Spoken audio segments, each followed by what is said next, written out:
জিলহজের প্রথম 10 দিনের আমল, ইবাদত, নেকামল, ভালো কাজ, এটা আল্লাহর কাছে এত প্রিয়, অন্য কোন সময়ের আমল ইবাদত, অন্য কোন দিনের আমল ইবাদত আল্লাহর কাছে এত প্রিয় না।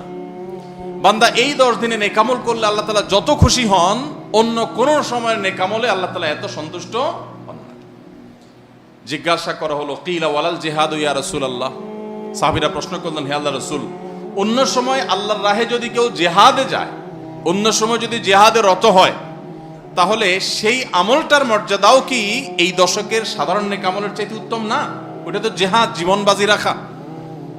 এই সময়ের সাধারণ নেকামলের চাইতে অন্য সময়ের জিহাদটাও কি উত্তম না? নবী সাল্লাল্লাহু আলাইহি ওয়াসাল্লাম বলেছেন, ওয়ালাল জিহাদু ফি সাবিলিল্লাহ, অন্য সময়ের জিহাদও এই সময়ের সাধারণ নেকামলের চাইতে উত্তম না, ইল্লা, তবে অন্য সময়ের জিহাদ যদি কেউ এই পর্যায়ে করে যে তিনি তার জান মাল সবকিছু নিয়ে জিহাদে গেছেন, কিন্তু কিছু নিয়েই ফিরে